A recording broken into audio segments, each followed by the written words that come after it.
Hello children, I am Mrs. Saraswati Sundaresan from Shet Vidya Mandir English High School, and today we will be learning chapter 4, Air Pressure. Have you tried the activity that shows air has weight? During the activity you will see that the balance is tipped off on the side of the full-blown balloon. This shows that air has weight. Anything that has weight exerts pressure on the thing that lies below it. Thus, the air in the atmosphere exerts pressure on the surface of the earth. Due to this air pressure, various phenomena like storms, precipitation, etc. occur in the atmosphere. There are various variations in air pressure. Air pressure is not uniform on all places on the Earth's surface. Air pressure keeps on changing from time to time. The altitude of a region, temperature of the air, and amount of water vapor in the air are some factors influencing air pressure.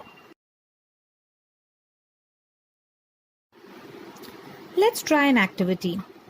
Take a flying lantern. Tie an approximately 5-meter long thread to the flying lantern so that you can bring the lantern down whenever required.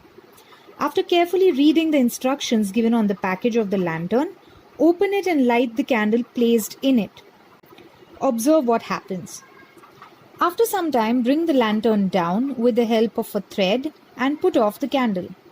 Please make sure you take help of your parents while doing this activity. The air in the flying lantern gets heated once the candle is lit. The hot air expands, becoming lighter and starts moving up. Therefore, the lantern is also lifted up towards the sky.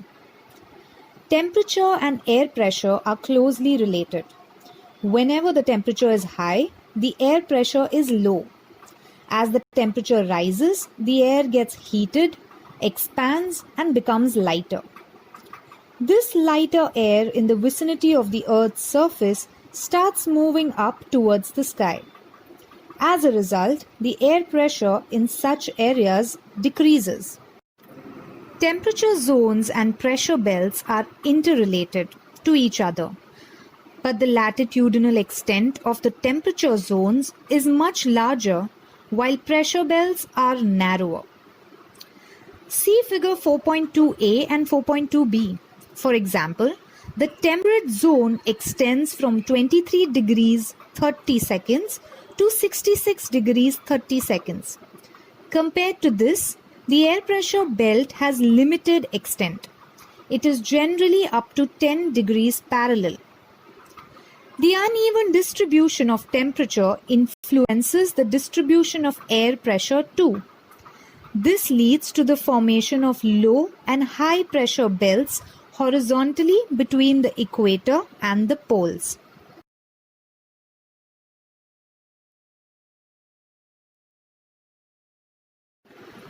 Pressure belts on the Earth's surface. The heat received from the sun is uneven in different regions. Hence, the distribution of the temperature is uneven from the equator to the poles. As a result, the temperature zones are created. Starting from the equator, equatorial low pressure belt is formed between 5 degrees north and 5 degrees south parallels. Mid-latitudinal high pressure belts are formed between 25 degrees and 35 degrees parallel in both the hemispheres. Subpolar low pressure belts are formed between 55 degrees and 65 degrees parallels in both the hemispheres. Polar high pressure belts are formed between 80 degrees and 90 degrees parallels in both the hemispheres. The effects of air pressure are as follows: origin of winds, generation of storms, conventional type of rain. Air pressure affects the breathing activity too. Isobars. The line that joins the places of equal air pressure on the map is called an isobar. That's all for today. Thank you, children. Please feel free to ask any questions you may have.